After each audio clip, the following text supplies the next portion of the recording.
O yol getdikdən sonra gəlir Mədyan şəhərinə çatır. Bura çatdıqda isə görür ki, bir neçə şəxs bir su quyusunun başına yığılaraq qoyunlarına su verir. Və onlardan da aralı dayanan iki qadın öz qoyunlarını çobanların qoyunlarından ayırmağa çalışır.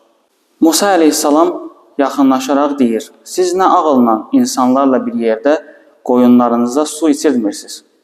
Qadınlar öz əhvallarını həyalı şəkildə danışaraq bildirirlər ki, biz istəmirik ki, o kişilərin arasına qarışaq. Onların arasına qarışmaqdan həya edirik. Musa əleyhissalam bunu başa düşür və çəkilib qıraqda dayanır. Üzərindən bir müddət keçdikdən sonra həmin çobanlar uzaqlaşdıqdan sonra Musa əleyhissalam o iki qıza kömək edir. Tək başına daşı oradan qaldırır. Və onların qoyunlarını su içizdirdiyindən sonra Musa əleyhissalam bir ağacın kölgəsinə oturaraq Allahdan yardım istəyir və Allahdan qorxduğunu bildirir.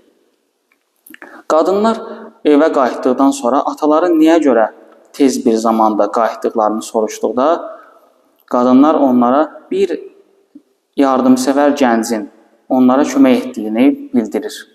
Və atası Safur adlı qızını Musanı onun yanına gətirməsi üçün göndərir.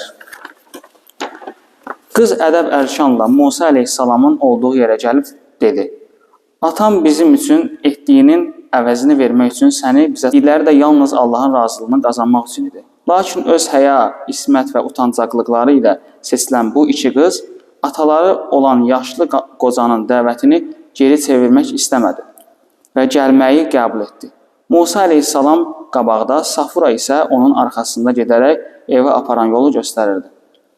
Görürsünüz, burada Musa əleyhissalam öz əxlaqını qorumaq üçün özü qabaqda gedir. Musa bu əməli salih kişinin evində qonaqladı. Onunla söhbətləşdi, başına gələnləri və Misirdən qaçma səbəbini ona danışdı. Safura qoca atasına yaxınlaşdı və alçaq səslə qulağına pısıldayaraq dedi, atacan, qoyunlarımıza çobanlıq etməsi üçün bəlkə onu çoban götürəsən. O həm güclü, həm də etibarlı adamdır. Atası ondan soruşdu, ay qızım, sən onun güclü və etibarlı adam olduğunu hardan bilirsən? Axı sən onu bir neçə saatdır ki tanıyırsan. Qızı isə belə cavab verdi. Biz onun güclü olduğunu böyük qaya parçasını quyunun ağzından tək götürərkən şahid olduq. Halbuki onu bir neçə kişi çətinliklə qaldıra bilərdi.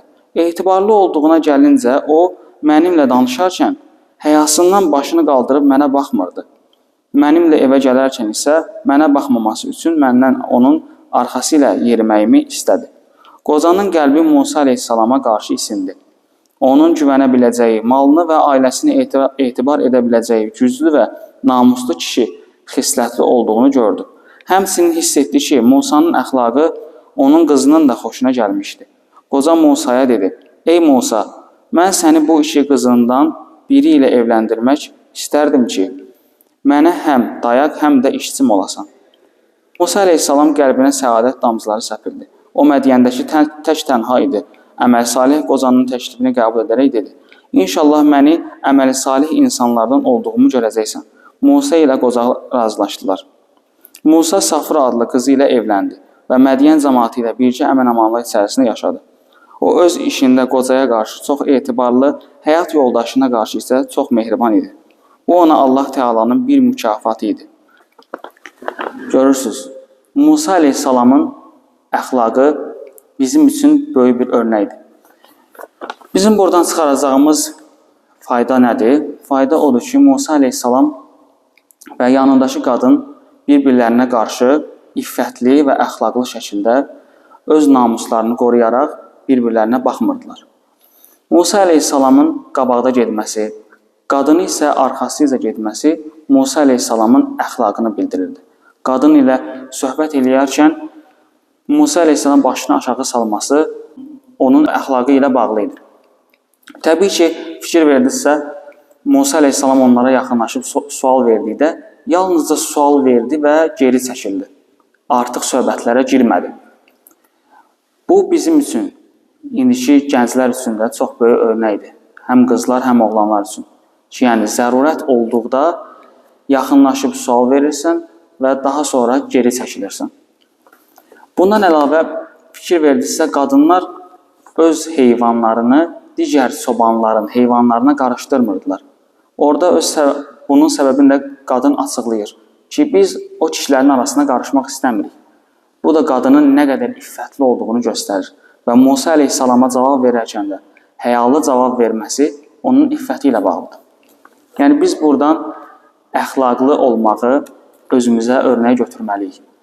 Və bu hissədəki Musa əleyhissalam və qadının bir-birinə qarşı rəftarını özümüzə örnək götürərək biz də bu cür davranmalıyıq. Subhanəkəllahumma və bihamdik, əşhədu ən la ilahə illə ənt, əstəğfiruka və ətubu ileyh.